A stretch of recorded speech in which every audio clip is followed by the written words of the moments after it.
Jatu Entimi Nyefe. This is a statement attributed to one of Ghana's former leaders or head of state of the Third Republic, Dr. Hilary Man. Now, Dr. Hilary Man was the head of state during the Third Republic after the AFRC led by Jerry John Rawlings did a coup, the June 4th, 1979 coup, and handed power over to Liman's government, that's the PNP government, on the 24th of September 1979. Now, how this three statements came about was the fact that people around Liman actually cautioned him or advised him to use his power to decapacitate Rawlings's regime or military group in a way to silence him, just to prevent the possibility of him coming back to take the power from Liman again. Now, Liman in his response said in the local language, the Twi language, that Jato ntimi nyefe. With the Jato, he's actually describing Rawlings as a white person or a white man because he was a half-caste or a mulatto. Then we can pardon his Twi because he was a Northerner. So instead of saying Untimi Nyeshe, he said Untimi Nyefe. Just as the people predicted or suspected, Rawlings actually came back with a PNDC this time around to stage another coup on the 31st December 1981 to take the power from Liman. And this was actually described as his second coming, and that's why he's given the name Junior Jesus. You hear people, as the Ewes who call him, Yevuvi, the white man's child. So that was how the Third Republic ended. Now, if you want to get the events and lay a good or proper foundation, you have to watch my video on the First Republic, the Second Republic, and the Third Republic. Now, in this video, I'll take you through the events that actually led to the establishment of the Fourth Republic, and then we'll look at why we are still in the Fourth Republic, then the features of the 1992 Constitution or the Fourth Republican Constitution of Ghana. Kindly get your pen and your jotter and join me.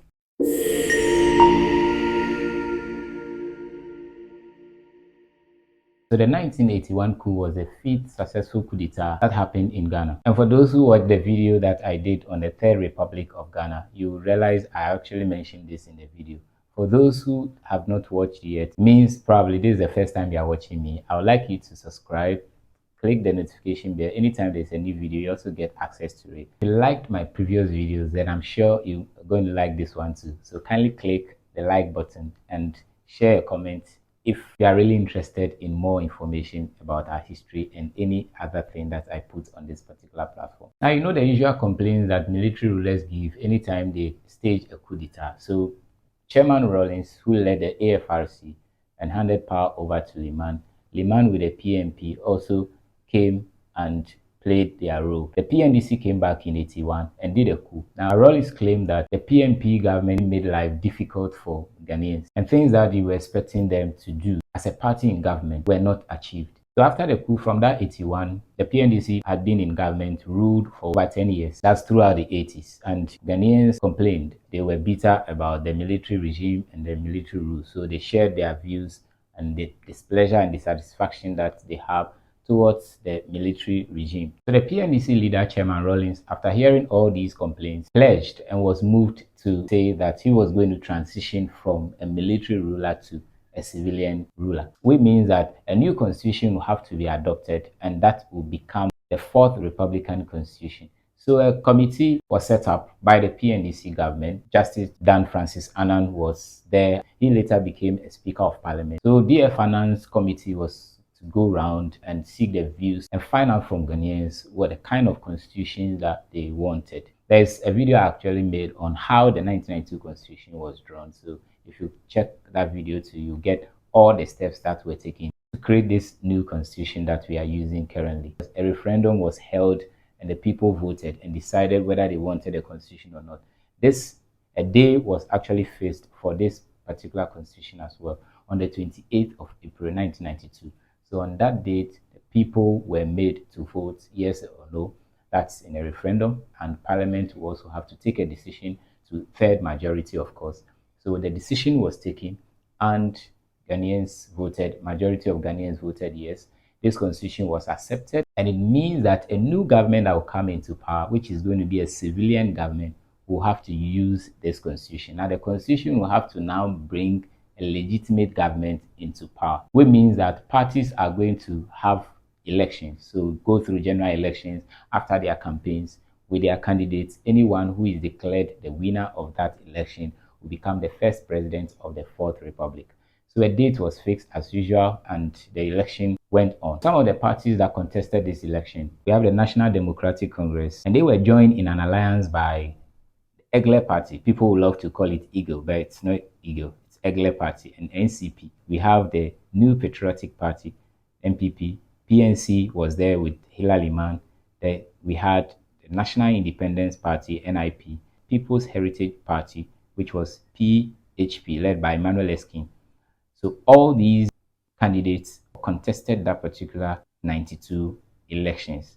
Let's look at the results after the election. So you look at the various percentages. The Progressive Alliance, you see, there was an alliance between the NDC, NCP, and the Egler Party, or the Every Ghanaian Living Everywhere. That's the full meaning. So these parties actually joined forces with the NDC to form the Progressive Alliance to support the presidential candidate, Jerry John Rawlings, in that particular election. So you look at the results, NDC had 56.28%, then NPP second, PNC, National Independence Party, People's Heritage Party, also obtaining 1.69% of the total votes. Now, with this massive win, there was an election dispute. The other parties, apart from the Progressive Alliance, were not happy or pleased with how the elections went. Some felt or claimed, especially the NPP, claimed that Chairman Rawlings rigged the 92 elections after winning with that massive result. So when it came to the parliamentary seats, they were not ready to contest the parliamentary seats. So they decided to opt out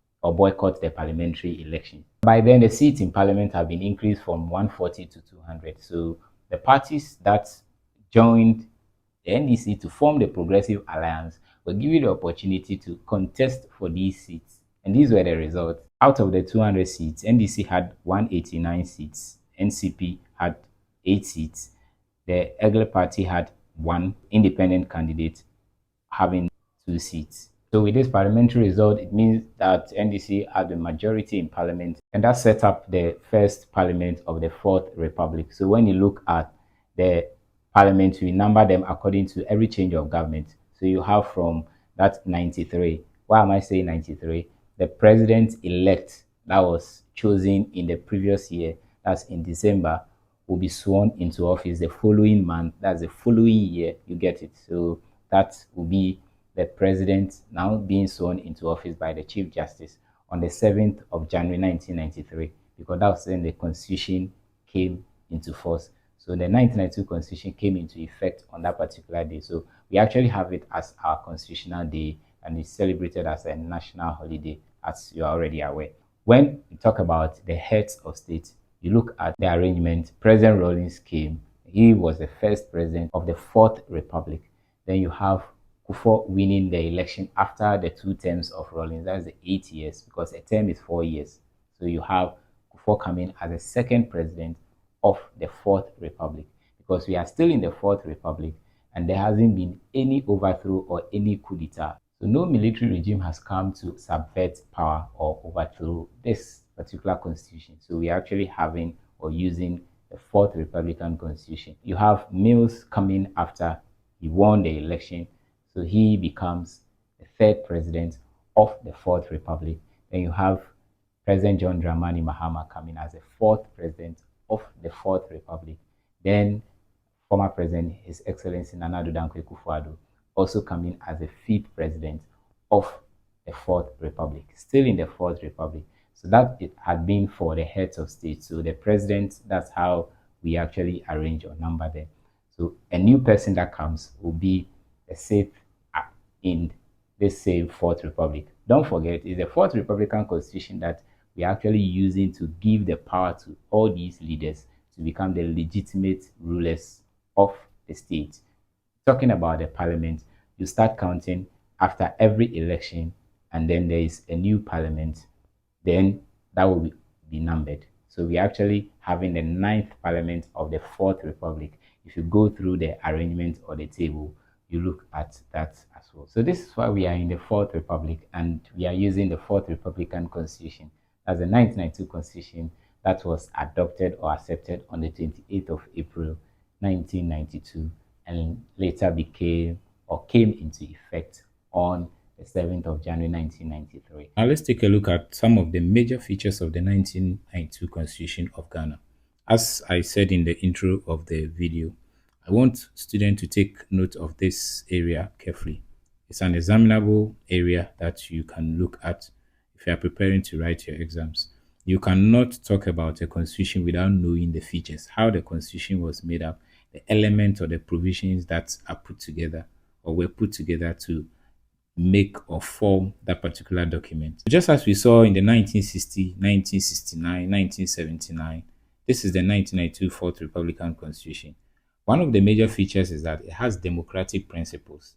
And when you open or you take the Constitution, you realize that there are concepts that actually talk about the democratic practice and why we should uphold them. Then you look at the rule of law, look at separation of powers, checks and balances. These are all democratic principles. The respect for fundamental human rights.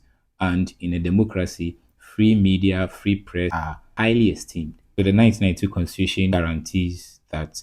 Now let's look at the system of government that it has adopted or enshrined. We're actually looking at the presidential system. With the presidential system, we have a monocephalous executive, one head, that same person as head of state, and that same person as head of government. The head of state, performs ceremonial functions, but in this case, here we have one person combining all these functions. Then it has a unicameral legislature. It's a one-chamber parliament. Our legislature has just one house. Currently, we have 276 members of parliament representing 276 constituencies. It can increase, but as we speak, that is what we have.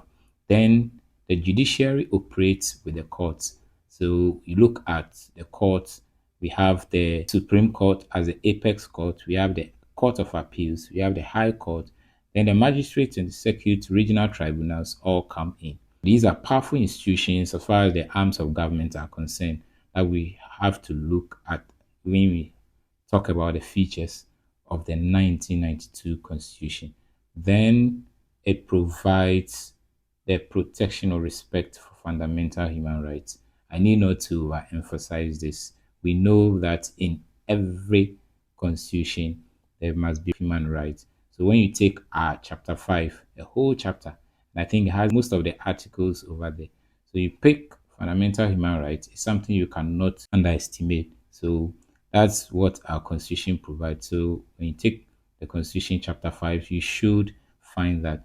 Then the amendment procedures, how our parliament should go about changing provisions in this particular constitution.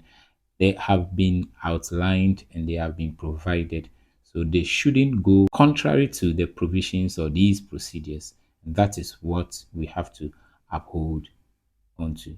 Look at the citizenship chapter 3. You have procedures for citizenship, non-Ghanaians becoming Ghanaians, and even what makes a Ghanaian to be called a Ghanaian, having that legal status. So you look at procedures for citizenship. It's a major feature of the 1992 Constitution. So that is an important one. Then there should be local participation of the people, the local people. So local governance, the decentralization process had been fixed there in the Constitution.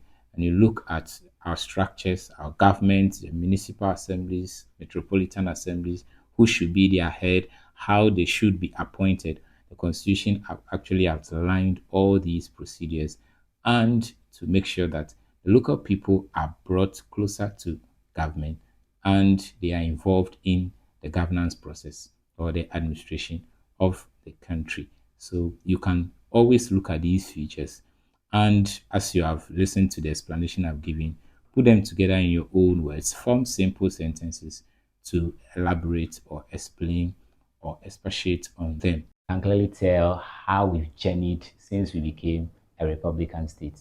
And I believe that this particular video or lesson had also enlightened or showed or exposed a lot of facts about our history to you. If you have questions, the comment section is always there. Put the questions there and I will try my best to address all your questions. Don't forget to like if you have not done that, and make sure you click the notification button. Share this video with someone out there to also get the knowledge you are obtaining on this particular platform. Once again, I would like to thank you for watching GCL Tutorials. I'll come your way with another interesting lesson. Thanks for watching. Bye bye.